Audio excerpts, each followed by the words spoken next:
The Your Mark on the World show is made possible by our sponsors, including ACLA Impact, Seed Equity Ventures, and Clean Energy Advisors. Welcome to Your Mark on the World, bringing you another changemaker with champion of social good, Devin D. Thorpe.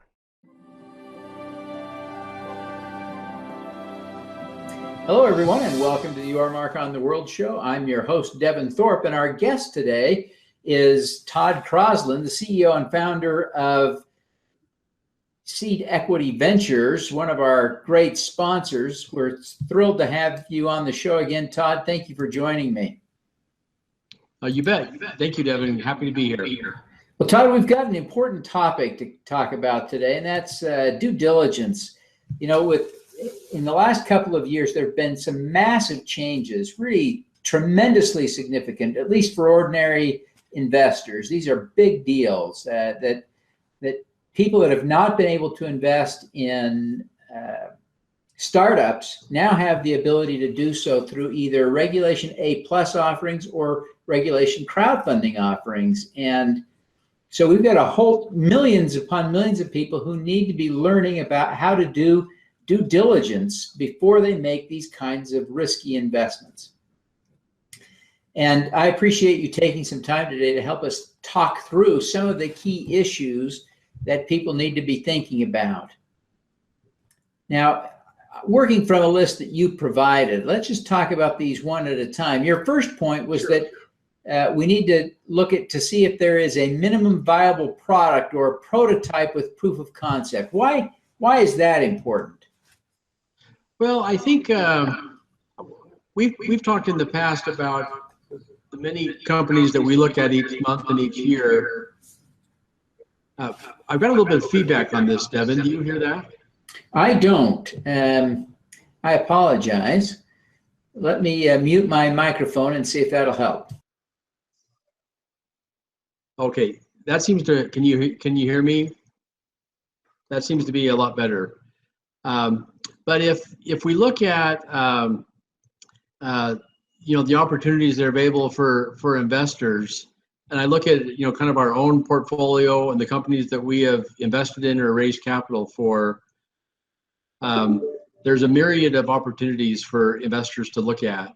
And so I think as we start this, the one thing that I would advise is to take a portfolio view for these investors. And so if they're going to set aside X amount of dollars for investing in early stage companies, look at spreading that amongst 15 or 20 companies. And so now you've got your portfolio. This is your risk capital. This isn't your 401k. This isn't retirement. This isn't to make your mortgage payments. This is a sliver of your investment portfolio that you would allocate towards this sector. And so now you've made that decision. This is risk capital. I'm going to allocate it amongst 15 companies. Then you can go through. Todd, we seem to have lost you here. I'm hoping that connection will be restored momentarily.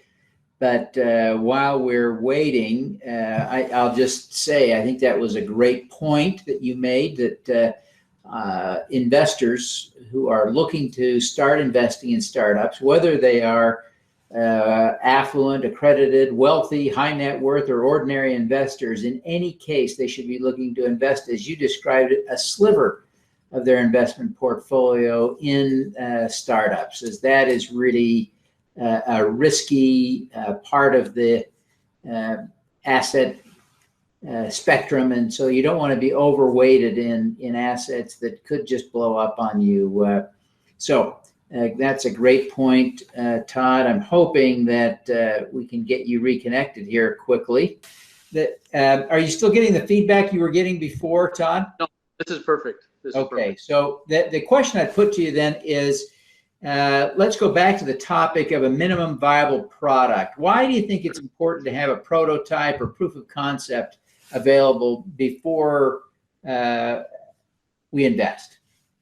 Well, I think there needs to be some heavy lifting done from the entrepreneur and the founder where they've invested their own, time and effort and capital to get to a point where they do have a minimum viable product and they're ready to launch, or they have launched. And so I think it at least getting to that point, you can make a more educated guess on your potential investment. And then I think your odds of success versus, lots of people have lots of ideas, which, I applaud, but it's nice when those ideas are put to, through the rigors of trial and error, and they actually have their product or service, up and running. Yeah. Well, the next point you offered was that you want to look for initial traction with active users. Why is that important, and how do you find that? Well, so what we're looking for, and we think it's good for other investors to look for, is to find companies that, they don't maybe necessarily have revenues yet, but maybe they've launched their product and they have 3 beta companies that are using their service, or they have, it's an app or web-based product when they have 5,000 users that are actively using their product, and they're growing X% per week, per month. And so it's easy to get excited about somebody's dream and whatnot, but is there somebody in the marketplace that actually thinks that there's a use for their product or service? And so we think getting validation in the marketplace is important.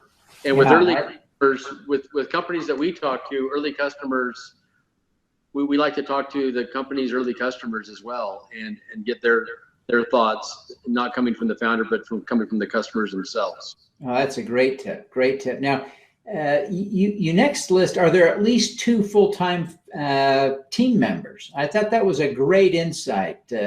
In my experience with solo entrepreneurs, that's sometimes a tough gig. Why do you think having a team of at least 2 is important? Well, and most of the companies we invest in, there's, there could be 5 or 6 or a dozen even already. But I think at least 2, there's heavy lifting to do with any new venture, and having a technology co-founder that can help with the technology and with the launch and the development. I think that's key. But then you're going to need financial and marketing type person as well. So I think having at least two founders makes a lot of sense, and I think that's what, as investors are looking for opportunities, that's something that they should check off their list. Sure. Another tip related to the team is you suggest identifying whether any of the founders have been part of a successful company launch in the past. Sure. That sort of precludes first-time entrepreneurs. That seems harsh. I'm sure it seems harsh to some people. Tell us about what your experience is with that. I think all of these aren't hard and fast, but they should be taken collectively. And if there's 12 items on our list that we are going to vet, and we're really comfortable with 8 of them, and we think that there's such a compelling reason to invest in this company, we can do that. But I think if you find founders that have had success with a previous startup or a previous company, I think that bodes well. So even if it wasn't successful, what a founder can learn from a previous experience, dealing with investors and shareholders, launching a product, the hours it's going to take, and the commitment that it takes. We think that experience is really important to have. Great. Now, the next question you suggest is, was the team able to raise any funds prior to this raise? I think that's a great one. What's your experience that leads you to think that's an important factor? Well, I think part of it is, so they've gone through the incorporation process. They've got a legal entity, and if they raised funds in the past, we'd like to review their cap table, and and even potentially talk to some of those investors. How were you treated through this process, and and we also look at, what valuation they raised money at a previous round. And so I think all those things are kind of quantitatively put together as we decide whether we want to move forward with the company or not. Yeah. Your next tip is what is the payback period on the investment? How do you evaluate that? So at early stage the area that we're investing in, it's not like a real estate investment where they're going to put 20% equity into their project and they're looking to refinance it or sell it in 8 years. So I think more than anything it's hard to quantify what the payback would be, but you hope to find entrepreneurs and companies that will have interest for other companies. I think that the typical or kind of the classic outcome that we're hoping for with these companies is that they'll be acquired by a larger business. And so, do we think that this team can build this into in such a manner to gain interest from larger competitors or companies that would want a complementary product in their portfolio? The next question is related to that, and it's when you have you calculated when you are expected to see a return on investment? Well, I think what you want to do is, and I think what we're looking at this is, there's some people that we talk to that it might be a nice company, but this might be a nice company where they get 4 or 5 employees and it's a lifestyle business where I can earn $150,000 a year running this company, and that's a nice livelihood, and I'm happy to keep it this way and not worry about selling the business. And so we like to have the structure such and the commitment from the entrepreneurs that we're going to grow this business in such a way that there'll be interest from outside investors or outside companies in the future. Yeah. Now, next question is the entrepreneur's marketing plan realistic? That's a great question. But how do you evaluate that? Well, I think it's so we would look at if they're in a given industry, we would look at what competitors they have in the industry. We'd look at Crunchbase or AngelList to see if they've raised money in the past, who are the investors, and then a lot of it is how likelihood is this team able to achieve their plans. And sometimes you'll see plans where we're going to do $100 million the first year, and we haven't done anything, but we're worth $20 million today. So I think somebody that's realistic, that's had mentorship and even have gone through an accelerator, they're going to have a better handle on expectations and what they're going to do in growing and ramping their business. Yeah. Now, the next question is really one for some introspection. I think it's the question for the investor. Do you fully understand the industry? And I think that's an important question and an important thing for entrepreneur or investor to take that moment and say, do I really understand what I'm investing in, right? So I agree. I mean, there's some companies that we've talked to, they seem really interesting, but our team would have no expertise and potentially no value added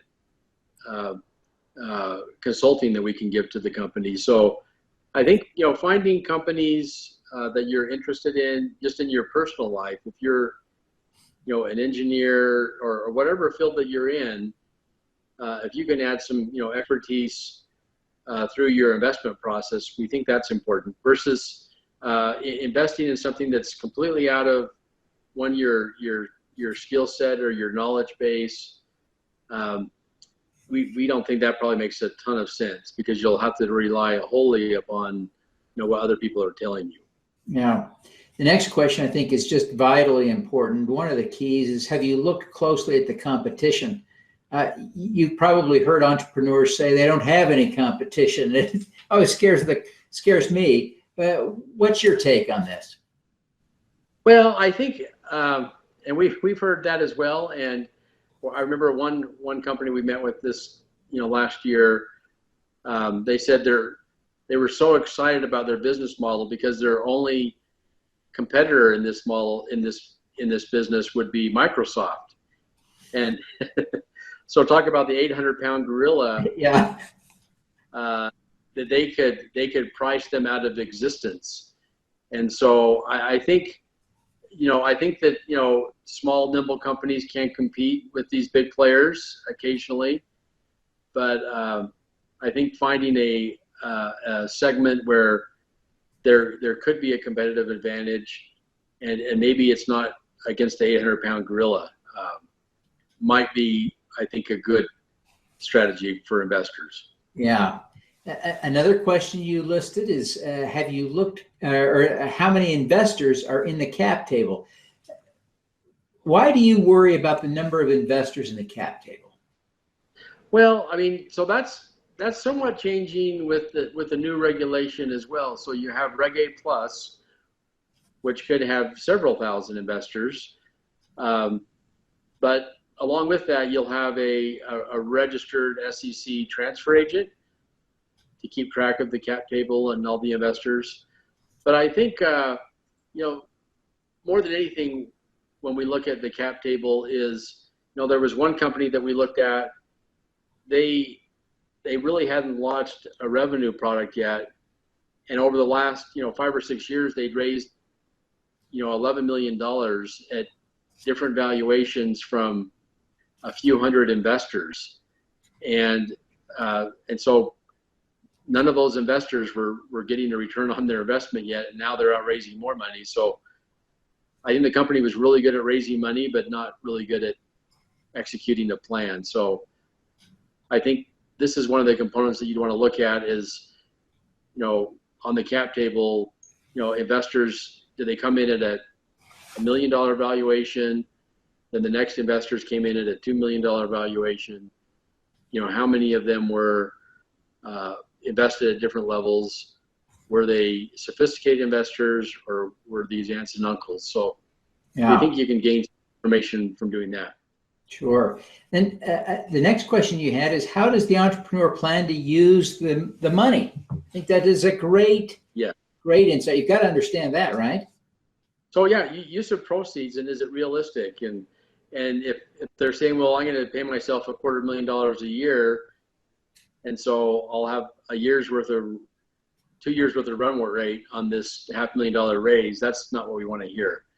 But I think somebody that's been thoughtful and, they're looking at marketing or adding another, couple of engineers, and we think just being thoughtful about their use of proceeds, and then is that realistic as well?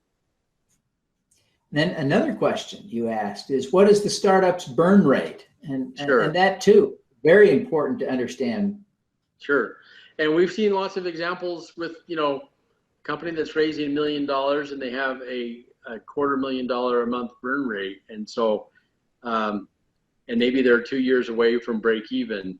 And so this $1 million they're trying to raise will only, last them for 4 months, then they're out raising money again. So I think, knowing what their burn rate or, their net cash flow is important to see if this investment will really get them to, to their Series A, where they're going to raise, a significant amount of money. Now, Todd, these are all great questions and great insights. I think one of the advantage of one of the keys is to use the process of obtaining these insights to better understand the management team. Don't you think the management team is a vitally important part? And we had a few specific management team questions in there, but all these questions give you an opportunity to get to know the management team. Correct. And that's so you've heard it your whole life. You're betting on the jockey and not the horse, but you're betting on a couple of jockeys.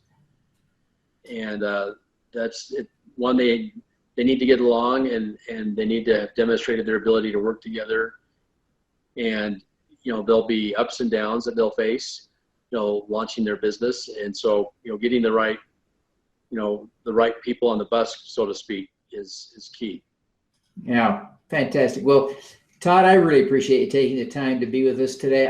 I know we've asked you before. Tell us again how people can learn more about Seed Equity Ventures and connect with you. Sure. So the website is just seedequity.com. If you want to email me, happy to respond to any emails. It's crosland@seedequity.com.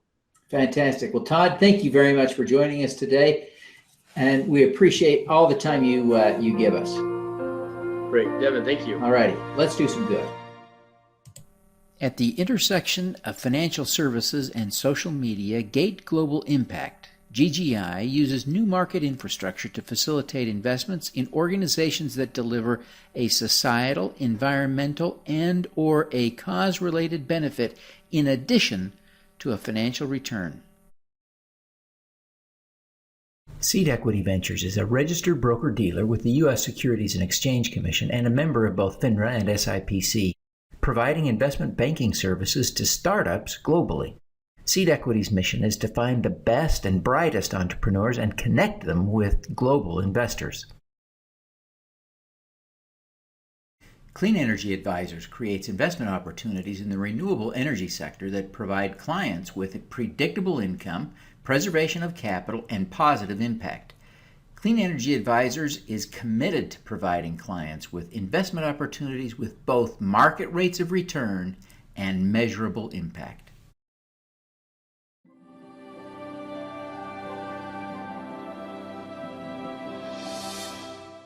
Thank you for listening.